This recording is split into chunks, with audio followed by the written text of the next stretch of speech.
1절을 다시 한번 보세요. 자, 그 후에 압살롬이 자기를 위하여 병거와 말들을 준비하고 호위병 50명을 그 앞에 세우니라. 자, 이렇게 도열된 이 광경, 이 모습을 딱 보면 뭐가 연상이 돼요? 왕이 연상이 되죠. 왕이 연상이 됩니다. 압살롬이 의도적으로 이런 어떤 분위기와 이런 어떤 장면들, 이런 도열들을 연출한 것은 지금 백성들에게 어떤 이미지를 주려는 거예요? 왕의 이미지를 주려는 거예요. 이것을 통해서 우리는 압살롬의 마음을 엿볼 수 있습니다. 아, 얘가 결심을 했구나. 뭘 결심한 거예요? 네, 그렇죠. 쿠데타, 반역을 결심한 거죠. 자기가 왕이 되겠다는 것입니다. 그렇게 결심한 그가 추진하는 일을 잘 보세요. 그가 왕이 되고자 결심한 이후에 그가 행한 일이 무엇입니까? 백성들의 마음을 얻는 것입니다. 즉, 백성들을 자기 편으로 만들기로 한 것입니다. 그가 행하는 방법을 한번 주목해 보세요. 3절부터 6절까지의 내용을 쭉 보면 그가 어떻게 백성들의 마음을 사로잡아서 그 백성들을 자기 편으로 만드는지를 잘 볼 수 있습니다. 그런데 우리가 주의 깊게 봐야 돼요. 그가 하는 패턴이 우리에게 시사하는 바가 있습니다. 자, 3절에 보면 그가 백성들의 마음을 자기 편으로 만드는 그가 사용하는 방법이 뭐냐? 제일 먼저 하는 게 뭐예요? 백성들의 마음에 불만을 갖게 합니다. 3절을 다시 보세요. 같이 한번 읽어봅니다. 시작. 압살롬이 그에게 이르기를 보라, 내 일이 옳고 바르다마는 내 송사를 들을 사람을 왕께서 세우지 아니하셨다 하고. 지금 네가 아주 억울하고 네 말이 옳은데 너를 도와줄 사람을 왕이 세우지 않았다. 그렇게 함으로써 지금 백성들에게 어떤 마음을 심어주는 거예요? 이 왕에게는 기대할 게 없다라는 거예요. 이 왕을 내가 따라서는 소망이 없다라는 거예요. 이 나라, 이 정부, 이 왕 밑에서는 안 되겠구나 하는 왕에 대한, 나라에 대한 불신을 갖게 합니다. 두 번째, 그가 백성들의 마음을 얻는 또 하나의 방법이 뭡니까? 그들의 편을 들어줍니다. 우리가 3절에서 읽었죠. 네 말이 옳다마는, 네 말이 맞다, 네 말이 맞다 함으로써 지금 내가 누구 편이라는 인식을 줘요? 나는 네 편이다. 나는 네 편이다. 내가 너를 돕고 싶고 나는 너의 편에 서 있다.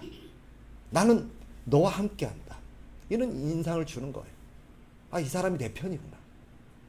이 사람이 지금 나를 도와주려고 하는구나. 이 사람이 지금 나와 함께하기를 원하는구나 하는 그런 편을 들어줍니다. 그렇게 함으로써 사람들이 지금 다윗을 향하던 마음을 어떻게 하는 거예요? 압살롬 자기를 향하도록 지금 이렇게 획책을 하고 있는 거예요. 세 번째, 같은 맥락에서 그가 백성들의 마음을 자기 편으로 만들기 위해서 하는 게 뭐냐? 4절에 보면 한번 읽어봅시다. 4절 다 같이 시작. 또 압살롬이 이르기를 내가 이 땅에서 재판관이 되고 누구든지 송사나 재판할 일이 있어 내게로 오는 자에게 내가 정의 베풀기를 원하노라 하고. 자, 이 압살롬이 백성들에게 지금 어떤 메시지를 주고 있어요? 백성들의 편에 서서 이 백성들의 문제를 공정하게 판결하고 백성들을 바르게 도와줄 수 있는 사람은 누구밖에 없다? 나밖에 없다. 내가 왕이 되면, 내가 만약에 왕이 되면 나는 너희를 위해서 왕이 될 거다. 나는 너희를 위해서 일할 거다. 나는 너희를 위해서 공정하고 너희의 편이 되어서 너희를 위할 수 있는 왕이 될 거다. 그 사람은 누구밖에 없다는 거예요. 나밖에 없다라는 것을 백성들에게 지금 뭐 하는 거예요? 어필하고 있는 거예요.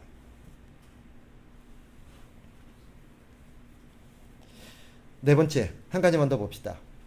5절로 가봅니다. 5절 같이 한번 읽어봅니다. 시작. 사람이 가까이 와서 그에게 절하려 하면 압살롬이 손을 펴서 그 사람을 붙들고 그에게 입을 맞추니. 지금 압살롬이 백성들에게 뭘 지금 어필하고 있어요? 겸손을 어필합니다. 겸손. 나는 어떤 사람이다? 겸손한 사람이다. 지금 이 압살롬의 신분이 어떤 사람이에요? 왕자예요. 왕자예요. 그러니까 지금 백성들이 왕자인 압살롬을 보고 어떻게 해요? 절을 합니다. 절을 해요. 그런데 압살롬이 어떻게 지금 반응해요? 절하려 하면 그러지 말라고.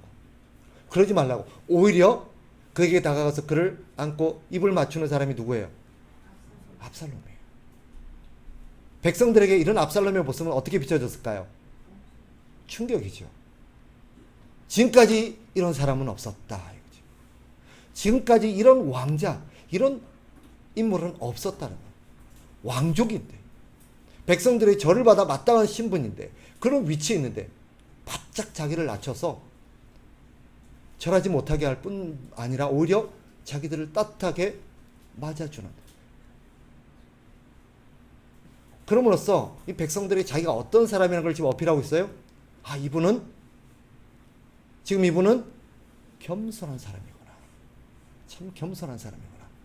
자, 이런 상황들을 종합적으로 봤을 때 백성들에게 누가 왕이 되었으면 좋겠다라는 마음이 들까요? 네. 지금 압살롬이 노리고 있는 게 그거예요. 내가 왜 왕이 돼야 될지, 내가 왕이 되면 니네들에게 얼마나 좋을지, 내가 왕이 되면 이 나라가 얼마나 살기 좋고 얼마나 행복한 나라가 될지. 자, 많이 봐왔던 모습이죠. 낯익지 않습니까? 이런 모습. 어디서 보던 모습인 것 같으세요? 네? 선거. 그쵸? 선거 때 보는 모습이긴 하죠. 맞아요. 선거가 있기 전까지는 이랬어요. 그죠? 근데 좀 더 거슬러 올라가 봅시다.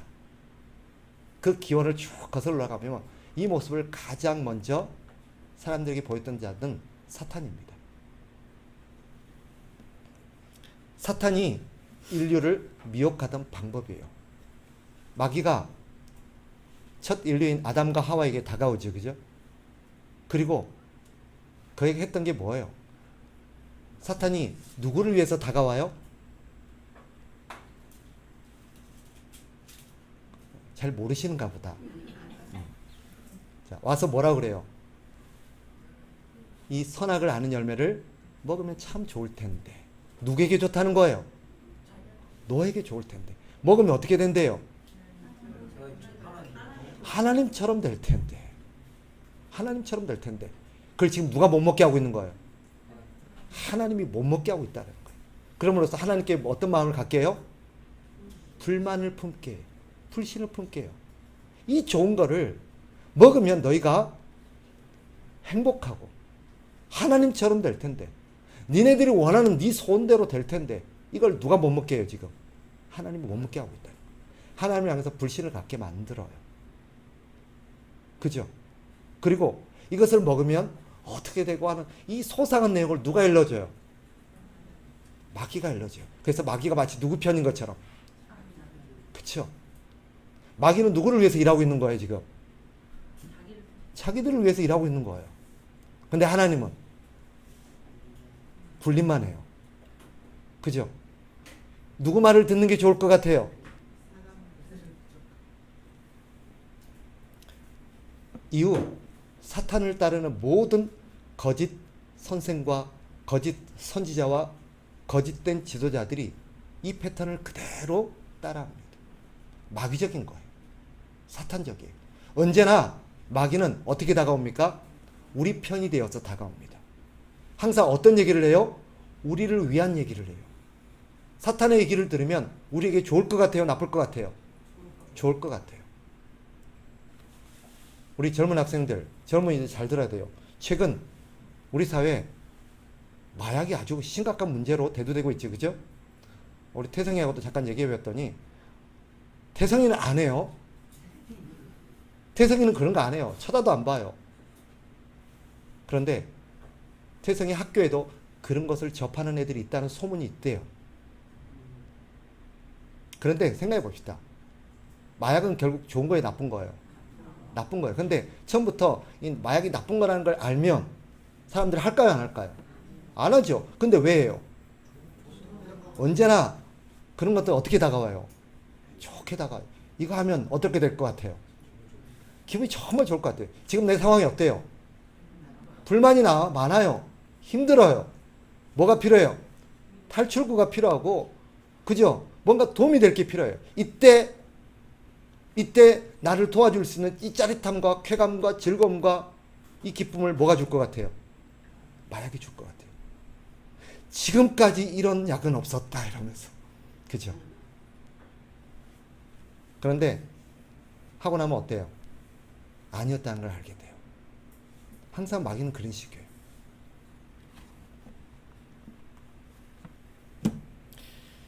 결국 압살롬의 괴략은 성공합니다. 이스라엘 백성들의 마음이 누구에게로 향하죠? 압살롬에게로 향하게 됩니다. 오늘 본문을 보면서 오늘 본문은 우리에게 두 가지 사실을 일깨웁니다. 우리가 알고 있는 건데 당연한 건데 우리가 놓치고 있는 것 두 가지를 일깨웁니다. 첫째, 뭐예요? 사람들의 마음은 언제든지 변할 수 있습니다. 사람들의 마음은 절대 한결같지 않습니다. 변할 수 있어요. 두 번째, 사람들은 옳으냐 그르냐보다 뭘 더 중요하게 여길까요? 나에게 이익이 되느냐 아니냐를 더 중요하게 여깁니다. 사람들이 아까 우리 집사님이 그런 말 했죠. 선거 때마다 우리는 이 모습을 그대로 봅니다. 항상 뭘 외쳐요? 공정을 외쳐요. 정의를 외칩니다. 국민을 외쳐요. 나라를 외칩니다. 그런데 사람의 마음은 바뀌어요, 안 바뀌어요? 언제나 바뀌어요. 그리고 우리는 알게 돼요. 사람들은 정의와 공정을 좋아하고 그것을 원하는 게 아니라 뭘 원해요? 이익을 원하구나 하는 걸 알게 됩니다. 사람들은 진리를 좋아하지 않습니다. 무엇이 옳으냐 그르냐를 항상 따지지만 그들이 원하는 건 그런 게 아닙니다. 그들이 진정 원하는 건 뭐예요? 나에게 이익이 되기를 바라는 거예요.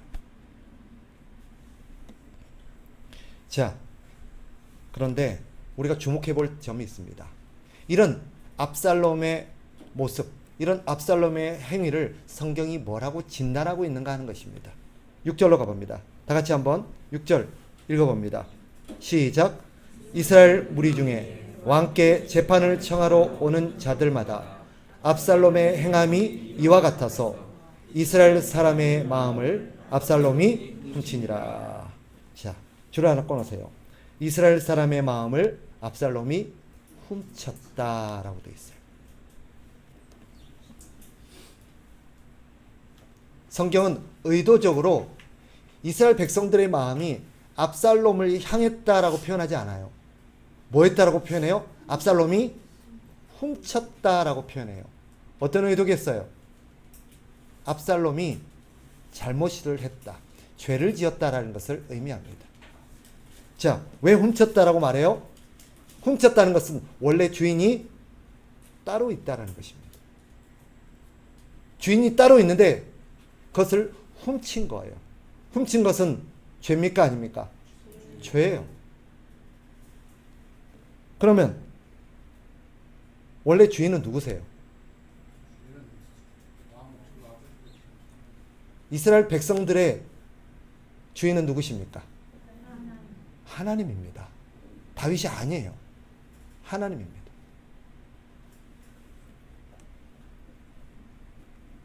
다윗이 주인이 아니에요. 하나님이 이스라엘의 주인입니다. 아니, 이스라엘 왕은 누구예요? 다윗이죠. 그러나 다윗이 주인은 아닙니다. 그러면 다윗은 어떤 존재예요? 이스라엘 왕인데 주인은 아니에요. 그럼 어떤 존재예요? 하나님의 대리인입니다. 하나님의 종에 불과해요. 이스라엘의 주인은 다윗이 아닙니다. 하나님입니다. 다윗은요, 하나님을 대신한 하나님의 종이요, 하나님의 일꾼에 불과합니다. 그러니 우리가 지금 놓치고 있는 게 있어요. 지금까지 이 백성들의 마음이 누구를 향해 있었을까요?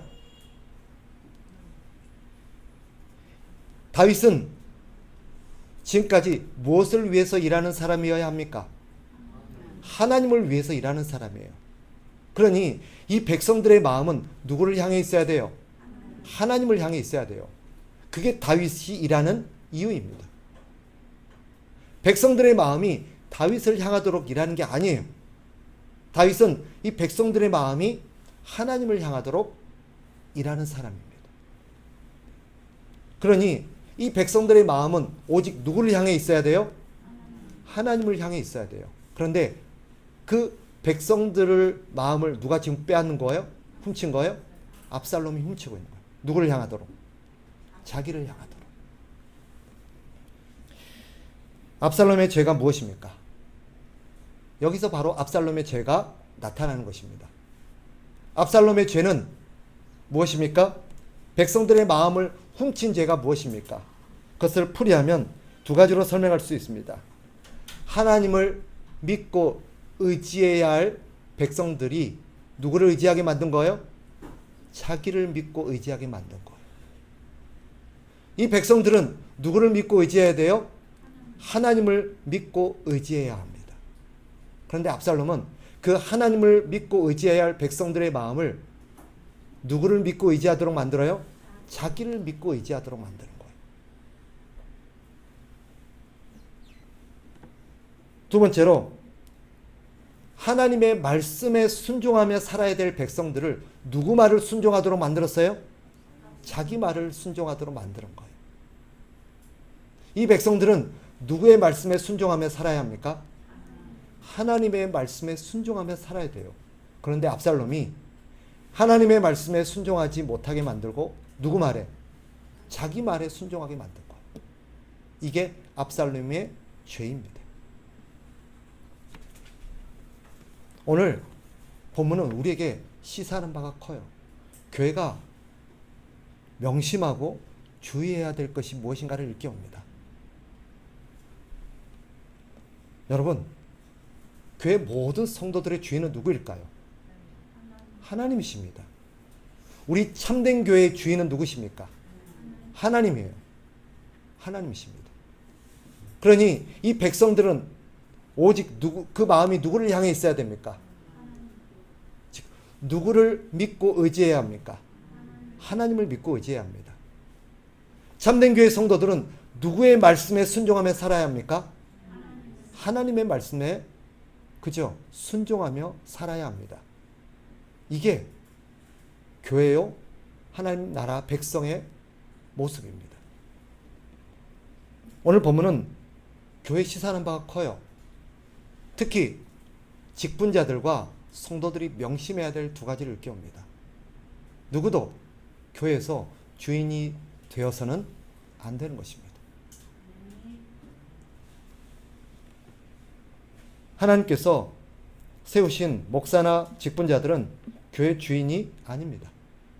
다윗처럼 그저 하나님의 심부름꾼이요, 하나님의 일꾼에 불과합니다. 그러니 명심해야 돼요. 교회 직분자들은, 목사를 비롯해서 교회 모든 직분자들은 본인이 왕이 되려고 해서는 안 돼요. 즉, 포로서 설명하면 사람들이 자기를 믿고 의지하도록 만들어서는 안 됩니다. 사람들이 어려움 생기고 힘들면 누구를 찾아야 돼요? 누구를 찾아야 돼요? 그런데 누구를 찾아요? 자꾸 사람을 찾고 목사님을 찾아요. 문제 생기면 어떻게 해야 돼요? 하나님 앞에 나가서 기도해야지요. 그죠? 근데 자꾸 누구를 찾아와요? 목사님을 찾아와요. 목사님은 그걸 좋아해요. 그 당연한 것처럼 생각해요. 오히려 누구를 의지하라고 만들어요? 자기를 의지하게 만들어요. 절대 해서는 안 될 거예요. 오히려 물론 성도들이 어려움과 난관에 부딪혀서 목사님을 찾을 수 있죠. 그러면 목사는 어떻게 성도를 도와야 합니까?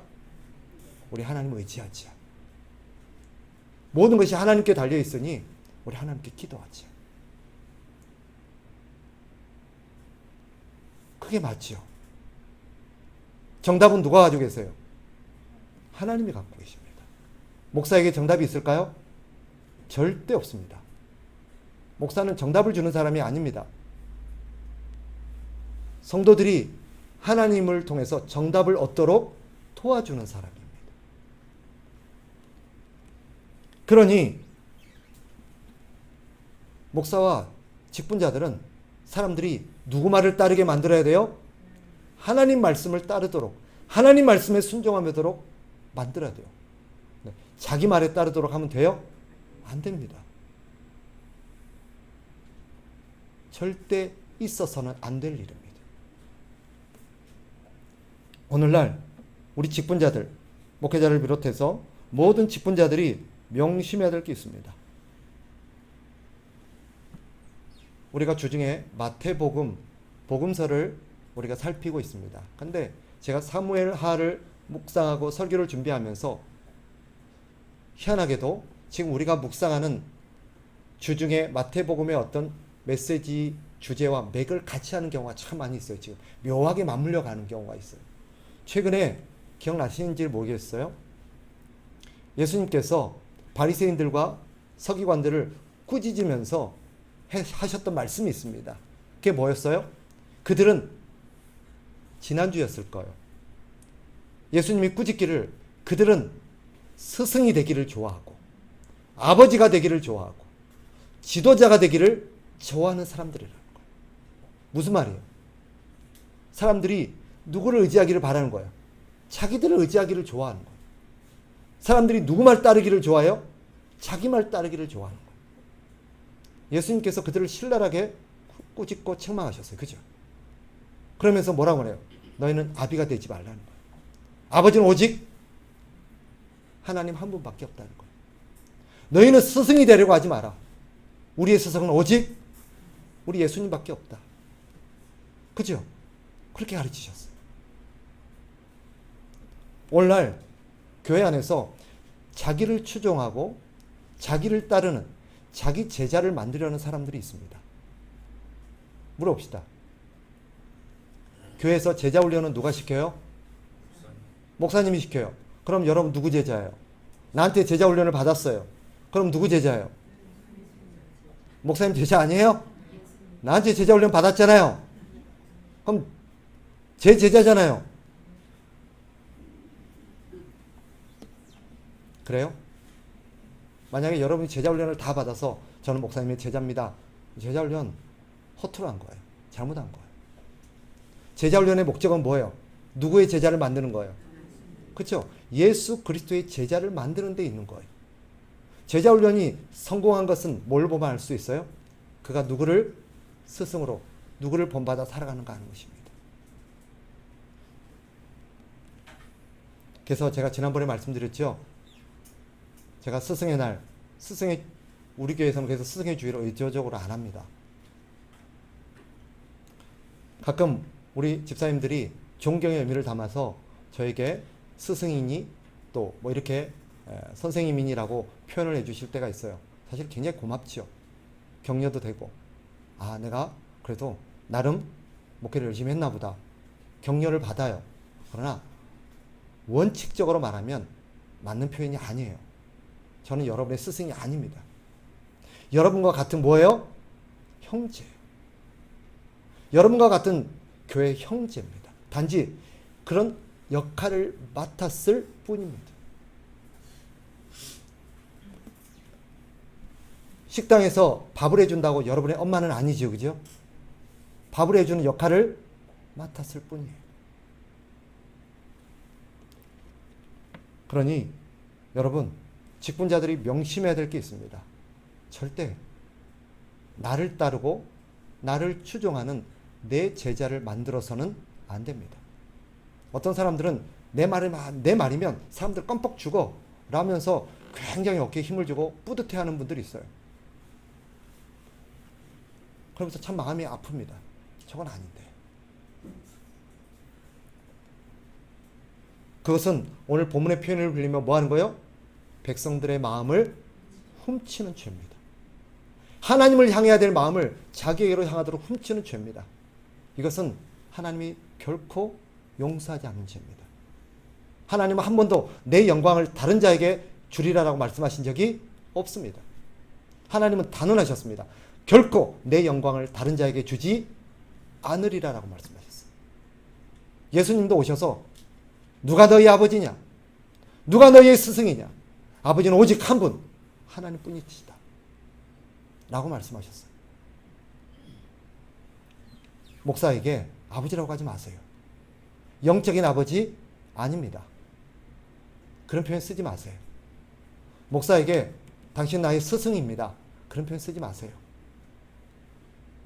우리의 스승은 오직 예수 그리스도 뿐입니다.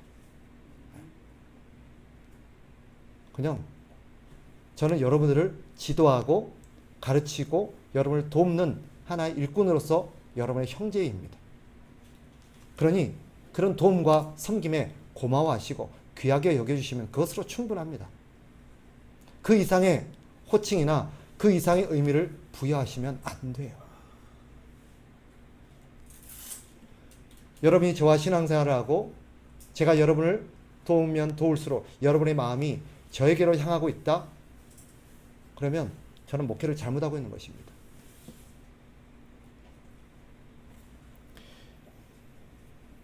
반대로 우리 성도들은 오늘 본문을 근거로 해서 잘 분별하셔야 돼요. 혹시나 우리 가운데 압살롬 같이 사람들의 마음을 훔치려는 자가 없는지 예의주시하면서 경계하셔야 합니다. 누구도 교회 안에서 왕이 되려 해서는 안 됩니다. 누구도 사람들의 마음을 자기에게로 향하도록 해서는 안 됩니다. 성도는 잘 분별해야 됩니다. 그래서 네 가지 사실을 다시 한번 정리하면서 분별합시다. 첫째, 혹시나 누군가가 공동체에 불만을 갖게 하는 자가 있는가 분별하셔야 돼요. 두 번째, 내 편인 척하면서 내 마음을 얻으려는 자가 있는가. 네 말이 옳다. 나는 네 편이다. 근데 왜 그럴꼬? 라고 내 편을 들면서 다가오는 자를 주의하시기 바랍니다. 실제로 제가 다루는 이 네 가지는 최근 교회 안에 침투되어서 성도들에게 다가오는 이단들이 쓰는 전략과 정확하게 일치합니다. 이단들이 교회 안에 들어와서 제일 먼저 하는 게 뭔지 아세요? 교회 불만을 갖게 합니다. 두 번째 뭐예요? 그들의 편을 들어줍니다.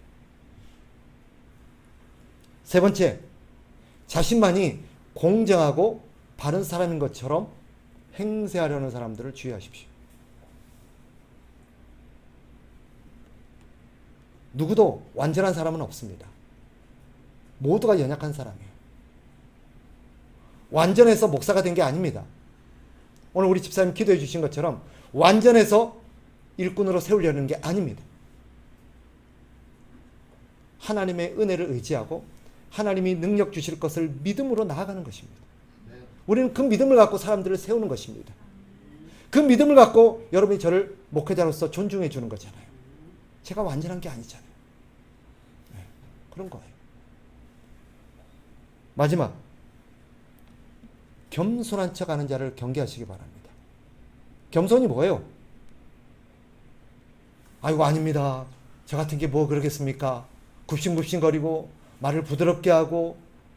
겸손은 아닙니다. 겸손은 뭐예요? 성경이 말하는 겸손은 하나님의 말씀에 순종하는 것이 겸손입니다. 말은 정말 부드럽게 하고 몸은 정말 낮추고 가는 쓸개라도 빼줄 것처럼 그렇게 굽신거리면서도 하나님의 말씀에는 순종하지 않는다?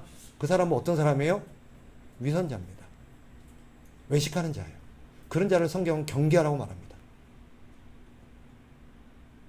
말투가 중요한 게 아니고 행동이 중요한 게 아니고, 물론 그것도 중요하긴 하죠. 예의 있게, 품위 있게, 겸손하게 말을 해야죠. 그러나 진짜 우리는 뭘 봐야 돼요?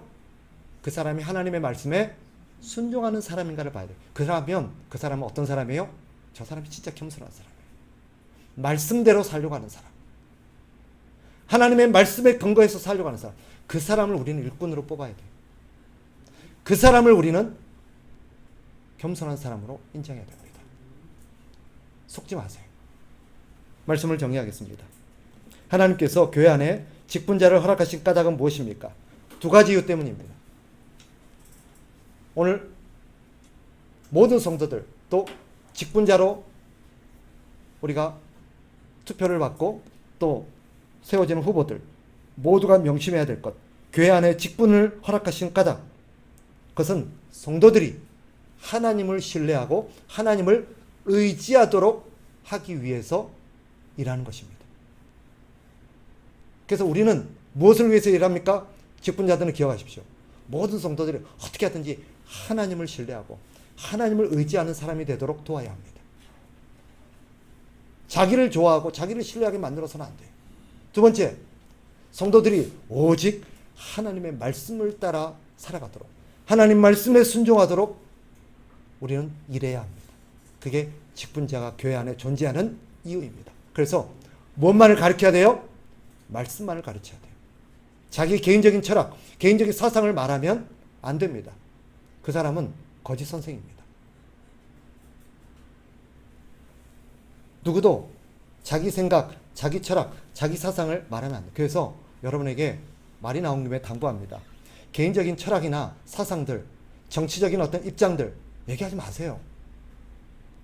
그걸 다른 사람에게 말하는 것은 왜 말해요? 다른 사람에게 강요하는 거예요. 물어봅시다. 제가 여러분에게 제 정치적인 견해라든지 그런 것들을 여러분에게 강조합니까? 그러지 마세요. 저는 제 나름대로 정치적인 입장이 있어요. 제 나름대로 철학이 있습니다. 제 나름 갖고 있는 사상이 있어요. 그러나 여러분에게 말할 때, 가르칠 때 어떻게든 그런 것들을 배제하고 오직 말씀만을 가르치려고 합니다. 교회 안에서 여러분의 정치적인 입장들 말하지 마세요. 여러분의 교육적인 철학들, 여러분의 사상들, 여러분의 개인적인 어떤 것들 얘기하지 마세요. 우리가 말해야 될 것은 오직 하나입니다. 하나님 말씀. 하나님은 뭐라고 말씀하시는가? 우린 그것을 연구해야 돼요. 내 생각에는 여러분의 생각은 여러분 생각으로 족합니다. 무슨 말인지 아시겠죠? 네. 그게 일꾼의 도리입니다. 특히 중직자가 되면 될수록 더 조심해야 합니다. 더 조심해야 돼요. 우리가 직분을 맡기 전에는 말의 무게가 가볍습니다. 괜찮아요. 실수도 괜찮습니다. 그럴 수 있어요. 그러나 점점 하나님께서 중직을 맡겨줄수록 어떻게 해야 돼요? 더 처신을 조심해야 돼요. 더 말하는 것을 조심해야 합니다. 그렇지 않으면 우리는 하나님 앞에 큰 우를 범할 수 있음을 다시 한번 상기하는 저와 여러분 되시기를 주의 이름으로 축복합니다.